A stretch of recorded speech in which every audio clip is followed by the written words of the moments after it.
Okay students, this video is for class 10th, topic electricity in physics, and in this video we will be continuing from the previous video up till which we had done about electricity. So about resistance. So resistance is basically the opposing force which the current feels, or when the flow of charges uh, feels a kind of opposition during its flow, और जब वो current के रूप में charges एक जगह से दूसरी जगह जा रहे होते हैं, the resistance that it the opposition to their flow is called as the resistance. So we had done that by Ohm's law, V is equal to I into R and R is equal to V upon I. जो R है वो है आपकी resistance, और जो resistance होती है that is the ratio of voltage is to current, और it is potential difference of और करंट की जो रेशियो होती है that is equal to resistance. Resistance का एक unit is called as ohm and this is equal to 1 volt upon 1 ampere. अब हम करेंगे वो factors on which resistance depends. So resistance basically is directly proportional to length of the conductor. Length of the conductor मतलब अगर आपकी एक wire लंबी होगी तो उसमें जो करंट के लिए रेजिस्टेंस होगी वो ज़्यादा होगी. ठीक है, अगर हम एक सिंपल सी बात को इसको अपनी डेली लाइफ में इसको कंपेयर करके देखें तो सपोज़ करो आप साइकिलिंग कर रहे हो, और साइकिलिंग अगर आप एक ऐसी रोड के ऊपर कर रहे हो जहाँ बहुत ट्रैफिक है, तो जितना ज़्यादा आप डिस्टेंस ट्रैवल करोगे आपको उतना ही ऑब्स्ट्रक्शंस आएंगी, आपको उतनी ज़्यादा ऑपोजिशन फेस करनी पड़ेगी, बिकॉज आपकी जो रास्ता है वो गाड़ियाँ कहीं ना कहीं ऑब्स्ट्रक्ट कर रही है, आपकी स्मूथ मूवमेंट को जो गाड़ियाँ हैं वो कहीं ना कहीं ऑब्स्ट्रक्ट कर रही है. तो गाड़ियाँ और आपकी जो मूवमेंट है उसको एक रेजिस्टेंस मिल रहा है from the cars. So the longer the road, the longer will be the resistance or more will be the resistance offered. So in the same way, एक कंडक्टर के अंदर या एक वायर के अंदर जब वायर की लेंथ लंबी हो जाती है तो उस वायर के अंदर रेजिस्टेंस ज़्यादा होती है. एक बात, हम रेजिस्टेंस के बारे में क्यों इतना पढ़ रहे हैं, बिकॉज रेजिस्टेंस जो है वो करंट के इन्वर्स चलती है. अगर रेजिस्टेंस ज़्यादा होगी तो किसी भी कंडक्टर के अंदर करंट कम फ्लो करेगा. तो इसीलिए जब भी हम किसी चीज़ में रेजिस्टेंस को स्टडी करते हैं तो रेजिस्टेंस को स्टडी करने का हमारा जो मेन मोटिव है वो करंट को के फ्लो को देखना है. जिस चीज़ की रेजिस्टेंस ज़्यादा होगी उसमें करंट जो है वो कम फ्लो करेगा. सो अगर किसी कंडक्टर की वायर की जो लेंथ है वो बहुत ज़्यादा हाई हो जाएगी, लॉन्ग हो जाएगी, तो जो रेजिस्टेंस ऑफर्ड है वो बहुत ज़्यादा हो जाएगी. Then resistance offered is inversely proportional to area of cross section. अगर एरिया ऑफ क्रॉस सेक्शन ज़्यादा होगा तो रेजिस्टेंस कम होगी, एंड वाइस वर्सा. मतलब ये है, अगर मैं यही बात रोड के लिए करूं, अगर आप एक चौड़ी रोड के ऊपर जा रहे हो जिसमें बहुत सारी गाड़ियां चल रही हैं, तो उस चौड़ी रोड के ऊपर आपको चलना बहुत आसान हो जाता है. तो एक कंडक्टर में जिसकी थिकनेस ज़्यादा है उसमें इलेक्ट्रॉन्स को मूव करना बहुत ज़्यादा आसान हो जाता है, जिससे जो इलेक्ट्रॉन्स हैं they are facing less resistance. So अगर एरिया ऑफ क्रॉस सेक्शन किसी वायर का ज़्यादा होगा तो रेजिस्टेंस कम होगी. और अगर उसी तरीके से अगर आप एक पतली रोड के ऊपर चल रहे हो जिसमें बहुत सारा ट्रैफिक है, तो आपका जो चलना है उसको बहुत ज़्यादा ऑब्स्ट्रक्शन मिलेगी फ्रॉम द कार्स और the vehicles which are moving on the road.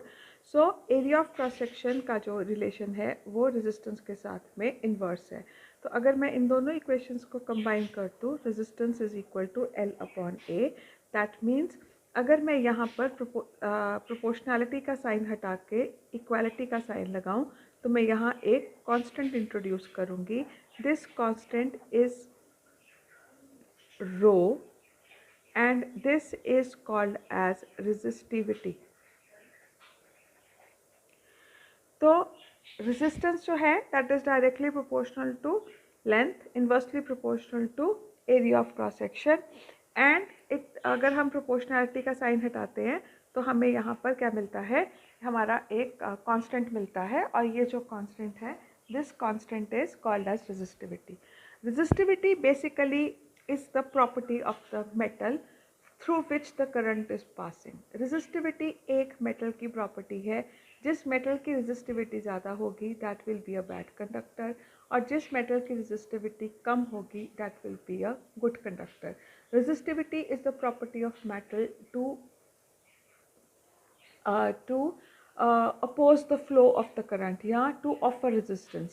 तो resistivity is a property by virtue of which a metal will offer resistance to the flow of the current. तो जैसे copper है, copper की resistivity जो है that is very low, and at the same time अगर आप एक bad conductor कोई भी अगर आप ऐसा मेटल ले लो जिसकी रेजिस्टिविटी बहुत हाई है, जैसे एयर है, एयर की रेजिस्टिविटी जो है दैट इज़ वेरी हाई, ठीक है। तो अगर एयर की रेजिस्टिविटी हाई है तो air is a bad conductor of electricity, और कॉपर की रेजिस्टिविटी अगर लो है तो copper is a good conductor of electricity. Now अब अगर इसको मुझे रेजिस्टिविटी को डिफाइन करना हो तो let me take a conductor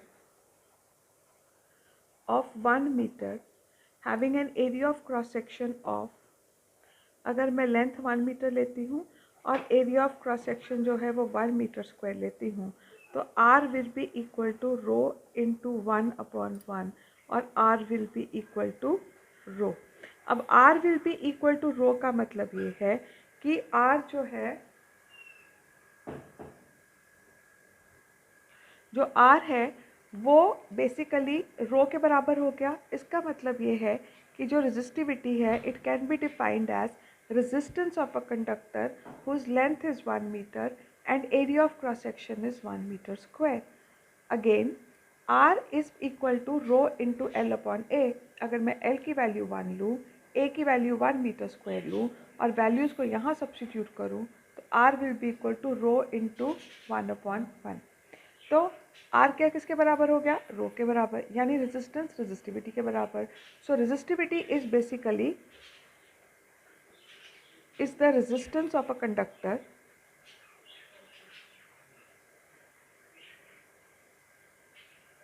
whose area of cross section is 1 meter square and length is 1 meter. और अगर हम इसके यूनिट्स की बात करें तो हमें पता है that R is equal to rho into L upon A, तो rho will be equal to R into A upon L। इसका यूनिट है ohm, A is metre square, L is metre, तो रेजिस्टिविटी का यूनिट बन जाता है ohms metre. So resistivity is ohms metre, it is a property of a metal, and जो resistance है वो एक फिनोमेना है।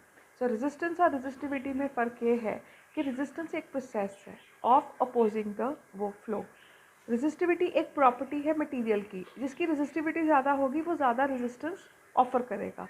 तो रेजिस्टेंस रेजिस्टिविटी जो है वो एक दूसरे से रिलेटेड है।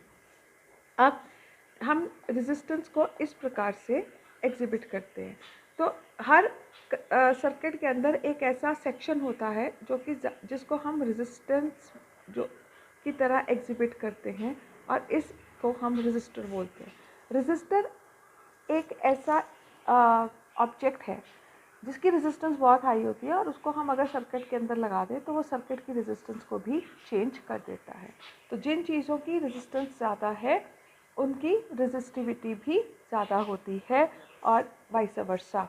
तो अगर आपको ये पूछा जाए कि रेजिस्टेंस, रेजिस्टिविटी और रेजिस्टर में क्या फ़र्क है, रेजिस्टर एक ऑब्जेक्ट है जिसकी रेजिस्टेंस की कोई वैल्यू होगी।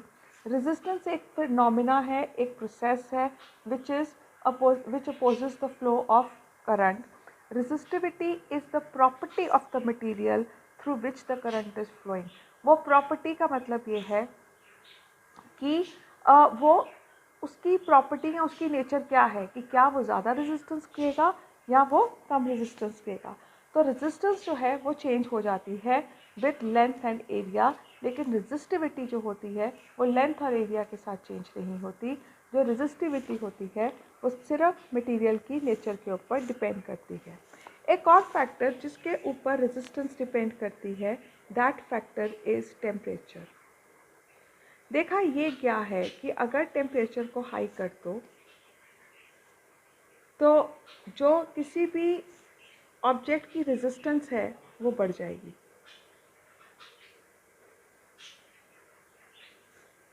At high temperature the resistance increases. क्या मतलब, अगर आपकी तार ज़्यादा गर्म हो जाएगी तो गर्म होने पे उसमें से करंट फ्लो करना शुरू कर देगा। हाई टेम्परेचर पे रेजिस्टेंस कम क्यों होती है?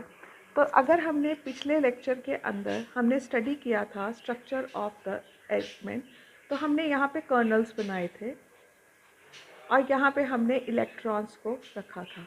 तो कर्नल्स और इलेक्ट्रॉन्स में हमने ये कहा था कि जैसे ही हम पोटेंशियल डिफरेंस एक सर्किट में लगाते हैं, electrons they start moving towards the positive and.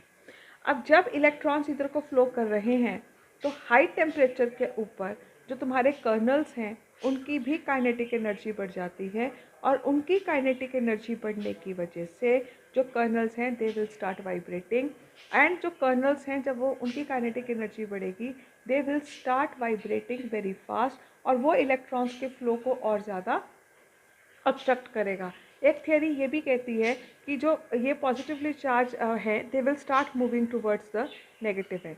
ठीक है, तो आपका जो मतलब हाई टेम्परेचर पे रेजिस्टेंस इसलिए बढ़ जाती है क्योंकि हाई टेम्परेचर के ऊपर जो पॉजिटिवली चार्ज आयंस या कर्नल्स होते हैं दे ऑल्सो स्टार्ट वाइब्रेटिंग, उनकी भी काइनेटिक एनर्जी बढ़ जाती है, they start moving in the opposite direction, and because of that we feel जो रेजिस्टेंस जो होती है वो किसी भी मेटल की या किसी भी कंडक्टर की बढ़ जाती है।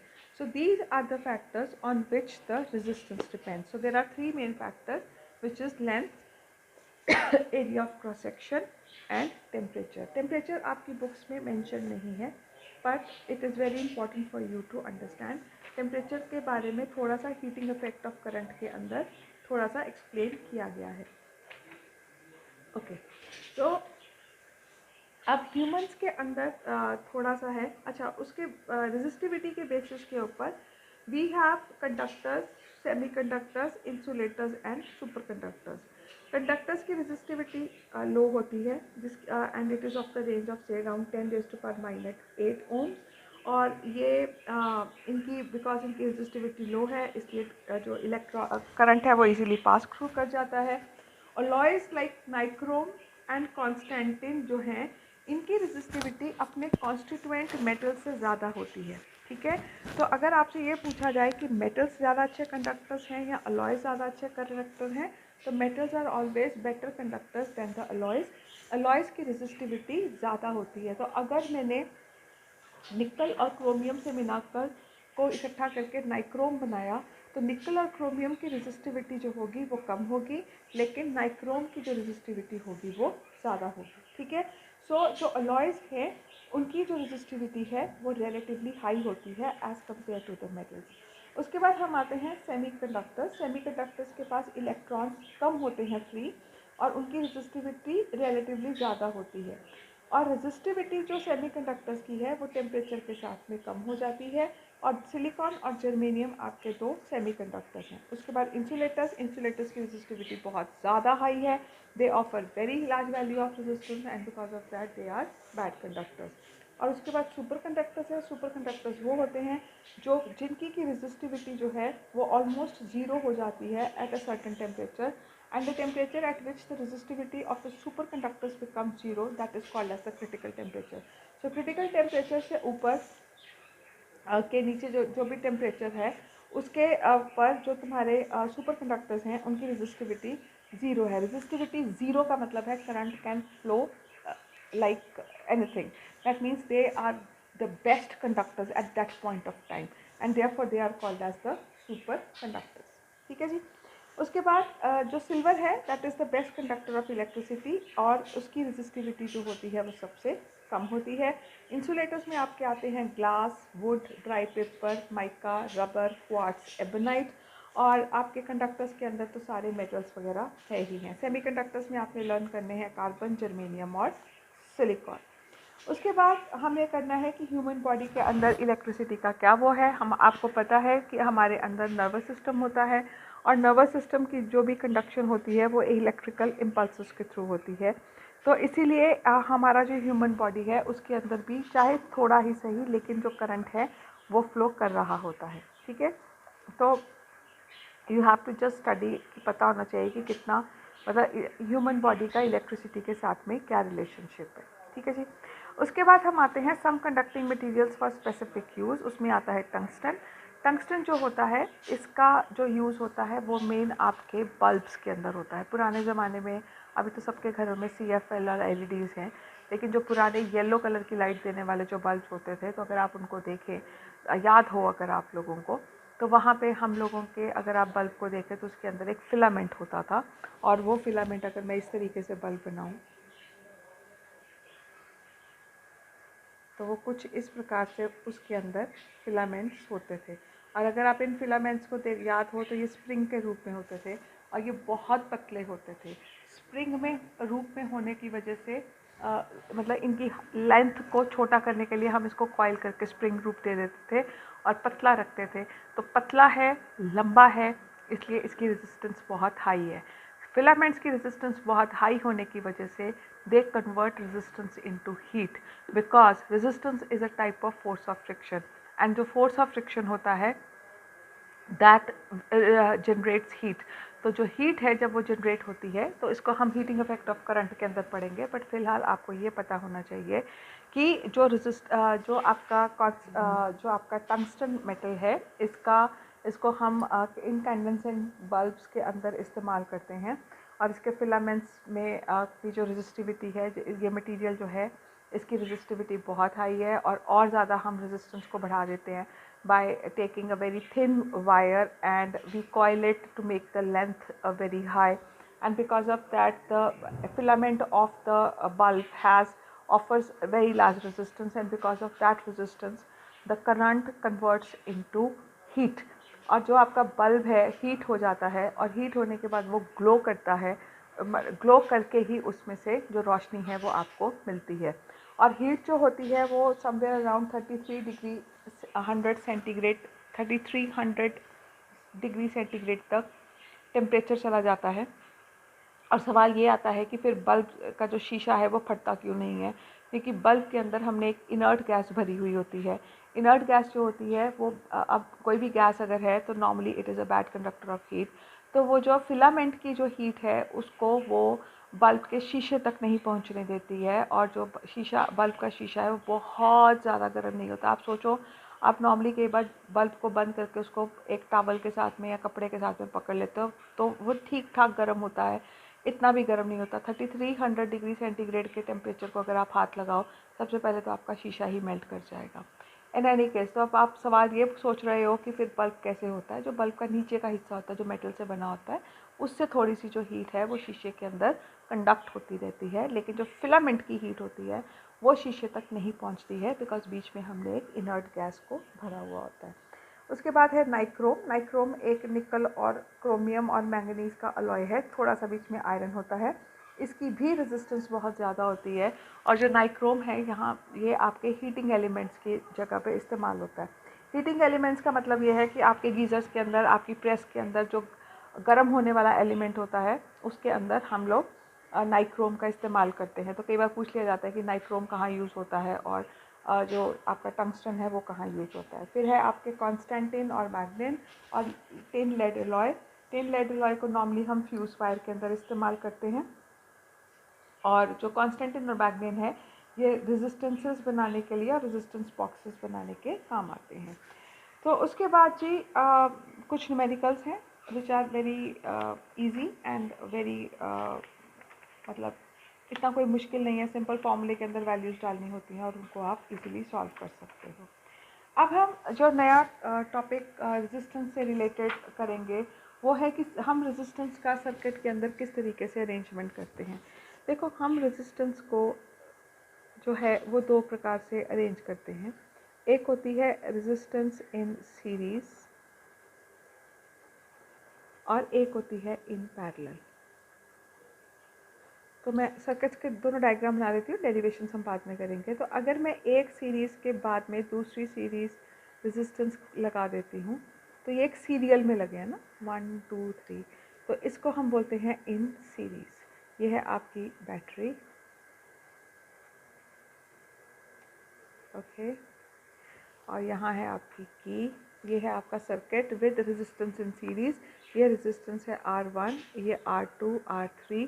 टोटल रेजिस्टेंस इस सर्किट की जो होगी that will be equal to sum of all the resistances which is equal to R1 plus R2 plus R3। अभी इसके बारे में हम सब कुछ डिटेल्स में करेंगे। पैरेलल के अंदर क्या होता है कि तीनों रेजिस्टेंसेज जो हैं वो एक दूसरे के पैरेलल लगा दी जाती हैं। ये है पैरेलल, ठीक है।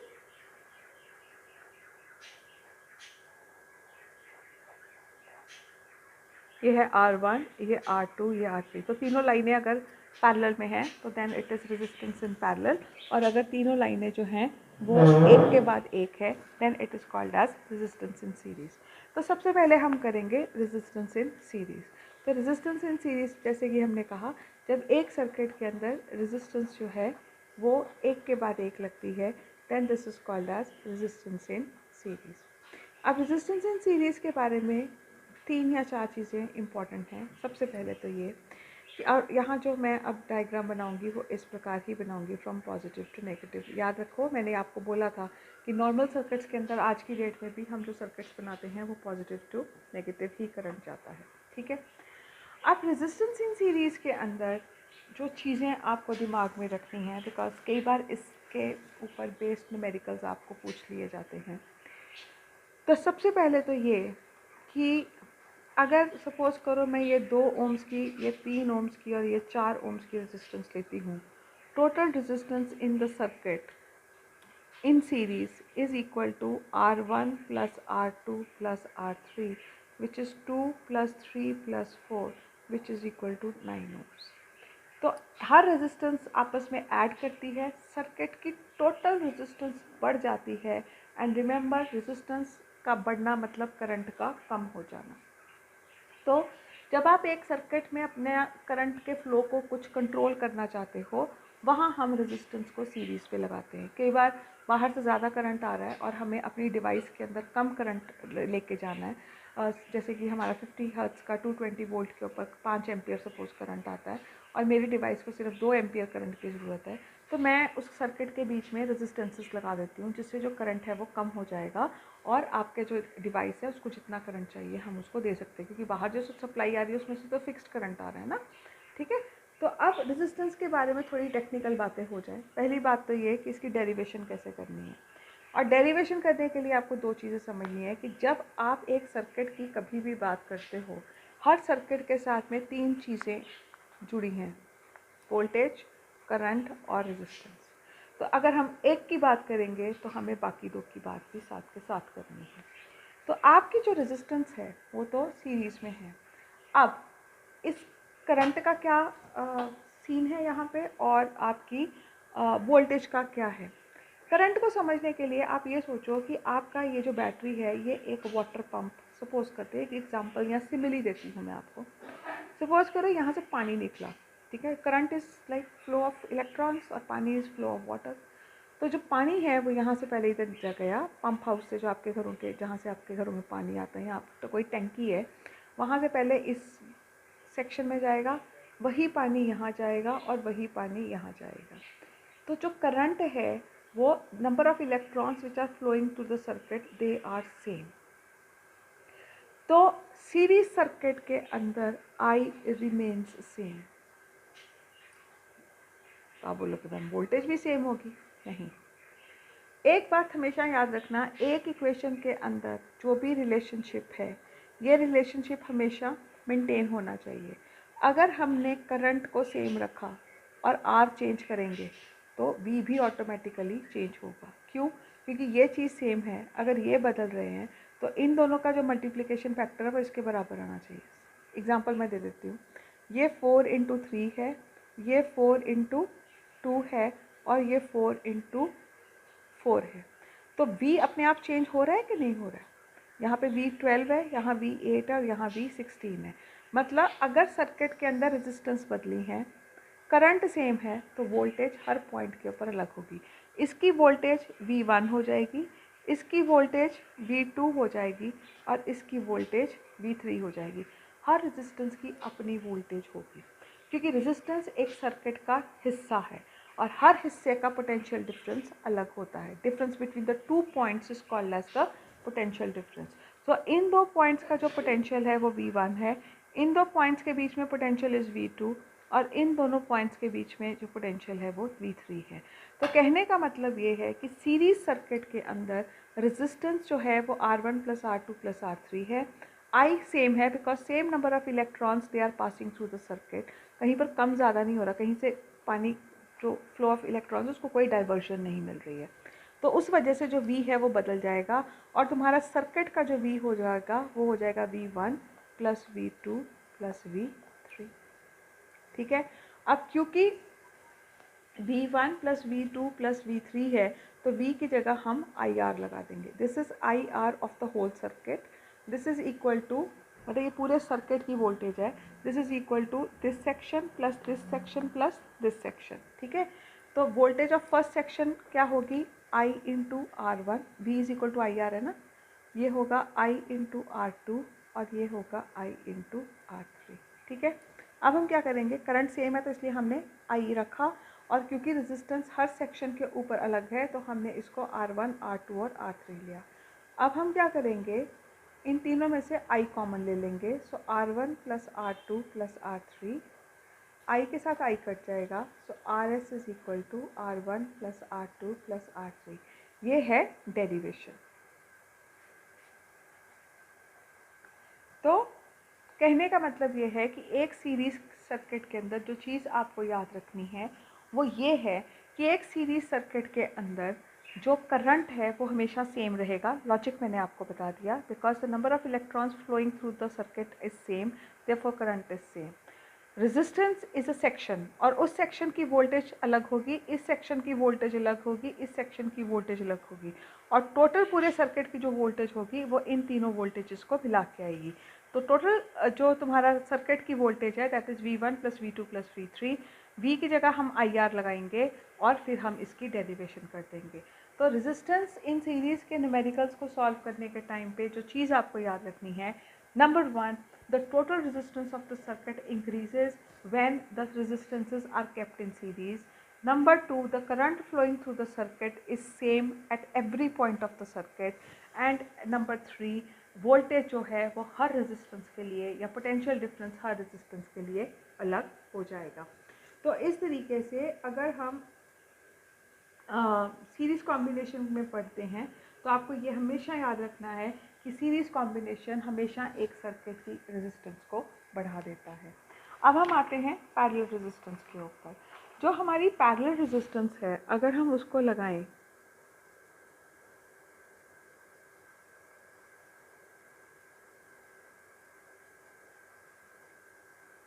तो पैरेलल रेजिस्टेंस का सर्किट हम कुछ इस प्रकार से बनाएंगे. ठीक है. करंट आपका इस तरीके से फ्लो कर रहा है. ये है रेजिस्टेंस 1, ये रेजिस्टेंस 2, ये रेजिस्टेंस 3. अब सबसे पहले हम देखते हैं कि रेजिस्टेंस क्या वोल्टेज पे क्या असर है. इस पॉइंट पे और इस पॉइंट के बीच में तीनों रेजिस्टेंसेस हैं तो इनकी रेजिस्टेंसेस वोल्टेज जो है वो सेम रहेगी. क्यों? क्योंकि इन पॉइंट के बीच में ही हमने इन तीन रेजिस्टेंस को लगा दिया. अगर आप यहाँ भी लगाओगे तो भी सेम वोल्टेज है, यहाँ लगाओगे तो भी वोल्टेज.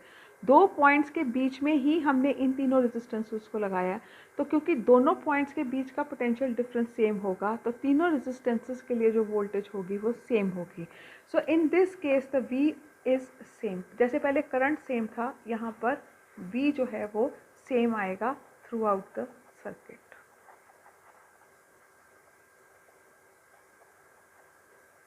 ठीक है. अब हमने क्या करना है, ये है आपका बैटरी. अब करंट, अगर हम करंट की बात करें, यहाँ से इलेक्ट्रॉन्स चले और यहाँ इलेक्ट्रॉन्स 3 हिस्सों में बट गए. तो यहाँ पे जो नंबर ऑफ़ इलेक्ट्रॉन्स आएंगे वो I1 बनाएंगे, यहाँ नंबर ऑफ़ इलेक्ट्रॉन्स I2 बनाएंगे और यहाँ नंबर ऑफ़ इलेक्ट्रॉन्स I3 बनाएंगे. तो सर्किट के अंदर यहाँ पर करंट चेंज हो गया, वोल्टेज सेम हो गई. पिछले में क्या था, वोल्टेज डिफरेंट थी, सर्किट जो था वो करंट जो था वो सेम था. अब V जो है, जो तुम्हारा total current in the circuit है, that is equal to I1 + I2 + I3. ठीक है. तो यहाँ पे I की जगह हम क्या लगा देंगे, V upon R, because V is equal to I R, तो I क्या हो जाएगा, V अपॉन R. तो this will be equal to V upon R1, V upon R2, V upon R3, क्योंकि वोल्टेज सब में सेम है. अब V ऑफ RP ये पैरेलल सर्किट है, V common 1 upon R1 plus 1 upon R2 plus 1 upon R3, ये cut गया. So 1 upon RP is equal to 1 upon R1 plus 1 upon R2 plus 1 upon R3. और अगर मैं suppose करूँ यहाँ value 2, 3, 4 लेती हूँ, तो 1 upon RP will be equal to 1 upon 2 plus 1 upon 3 plus 1 upon 4. अगर आप LCM लेते हो 6 plus 4 plus 3 which is equal to 13 upon 12. तो 1 अपॉन RP जो है, अगर वो 13 अपॉन 12 है, तो RP कितना हो गया, 12 अपॉन 13. तो आप देखिए कि आपकी जो रेजिस्टेंस है वो इन तीनों रेजिस्टेंसेस से कम हो जाती है. तो अगर हम रेजिस्टेंस को पैरेलल में लगाते हैं, उसका असर पूरे सर्किट पे ये होता है कि सर्किट की रेजिस्टेंस ओवरऑल कम हो जाती है, जिससे करंट फ्लो बहुत ज़्यादा हो जाता है. इसीलिए आपके घरों के अंदर जितने भी सर्किट्स बनाए जाते हैं वो पैरेलल सर्किट्स होते हैं. अगर आप थोड़ा सा ध्यान से देखो तो मेन लाइन आपके घरों के MCB बॉक्स के अंदर आती है, जहां आपका बोर्ड लगता है, और उस बोर्ड से फिर आगे बहुत सारी तारें अलग अलग कमरों में जाती हैं. तो वो बेसिकली एक सोर्स से वो तारें अलग अलग हो रही हैं, तो जिससे कि आप क्लियरली देख सकते हो कि आपके जो सर्किट्स हैं वो पैरेलल है. अब सीरीज सर्किट और पैरेलल सर्किट का क्या फ़ायदा है वो हम चैप्टर के एंड में करेंगे. इस वीडियो के अंदर हमने सिर्फ resistance in series and resistance in parallel के बारे में पढ़ना है, जहां आपको रेजिस्टेंस इन सीरीज़ क्या है, उसकी डेरिवेशन और उसमें करंट सेम है, और ये सब वीडियो करना है. और रेजिस्टेंस इन पैरेलल के अंदर आपने ये देखना है कि क्या क्या चीज़ें सेम हैं और क्या क्या चीज़ें अलग हैं. अब हम करेंगे नेक्स्ट वीडियो के अंदर I will be taking up heating effect of the current, जहाँ पर कि हम पावर और हीट और एनर्जी के बारे में बात करेंगे, प्लस हम लोग थोड़े से न्यूमेरिकल्स करेंगे अगले वीडियो के अंदर. इस वीडियो को वाइंड अप करने से पहले आई एम थिंकिंग कि मैं आपको बता ही दूँ कि घरों के अंदर सीरीज सर्किट और पैरेलल सर्किट के क्या फ़ायदे हैं. तो पैरेलल सर्किट जो है आपके घरों के अंदर क्यों लगाया जाता है? पहली बात तो ये कि it reduces the resistance and therefore current can flow more efficiently. दूसरा ये, अगर आपके घरों के अंदर हर सर्किट सीरीज़ में हो, मतलब एक बल्ब के साथ दूसरी ट्यूबलाइट के साथ पंखा, पंखे के साथ टीवी, सब कुछ एक लाइन में हमने जोड़ दिया. जैसे आपके घरों के अंदर दिवाली में जो चाइनीज़ लाइट्स आती हैं, बल्ब्स लगाते हो, लड़ियाँ जो आप लगाते हो, वो सारी सीरीज़ में होती हैं. तो आपने देखा है कि उसके बीच में से अगर एक भी बल्ब ख़राब हो जाए तो आगे की पूरी लड़ी जो है वो चलनी बंद हो जाती है. तो सीरीज़ सर्किट के अंदर अगर एक भी डिवाइस ख़राब हो जाती है, सो अगर हम ये देखें कि जो आपका सीरीज़ का सर्किट है उसमें अगर शुरू में ही सपोज़ करो बल्ब है, बल्ब के बाद पंखा है और पंखे के बाद टीवी है, अगर आपके बल्ब का सर्किट ख़राब हो जाता है या बल्ब ख़राब हो जाता है, ना आपका पंखा चलेगा ना आपका टीवी चलेगा. So everything goes waste. तो सीरीज सर्किट में हम इसलिए नहीं लगाते हैं. पैरेलल सर्किट में क्या है कि एक कनेक्शन जो है वो वायर बल्ब को जाएगा, दूसरा कनेक्शन या वायर जो है वो टीवी को जाएगी, तीसरी पंखे को चाहिए. तो इस तरीके से जिस चीज़ की हमें जब ज़रूरत है हम उसको स्विच ऑन करेंगे. और अगर आपको सपोज़ करो टीवी देखना है और सर्दी के दिनों में आपको बल्ब भी ऑन करना पड़ेगा और आपको पंखा भी चलाना पड़ेगा, so this is a wastage of electricity as well as a big irritant factor for you. तो पैरेलल सर्किट में क्या होता है, हर चीज़ का अलग सर्किट है. आप एक चीज़ को स्विच ऑन करिए, दूसरी चीज़ को आप ऑफ रहने दीजिए, आपका काम हो जाता है. We save lots of electricity by this. But अगर हमने सब कुछ एक ही सर्किट में रखा होता तो टीवी चलाने के लिए हमें बल्ब भी ऑन करना है और हमें पंखा भी ऑन करना है, चाहे हमें उसकी ज़रूरत है चाहे नहीं है. तो this waste lots of electricity. तो parallel circuits they are convenient because उसमें सर्किट्स अलग अलग हैं और उसमें इलेक्ट्रिसिटी बहुत ज़्यादा सेव हो जाती है. दूसरा, अगर एक डिवाइस ख़राब होती है तो बाकी सारी डिवाइसेस इजीली ऑपरेट करती रहती हैं, and the flow of current is very efficient. So this is all about resistance and resistance in series, resistivity and resistance in parallel. In the next video, we will be doing heating effect of current, electric power, commercial unit of electricity and numericals related to that. Thank you.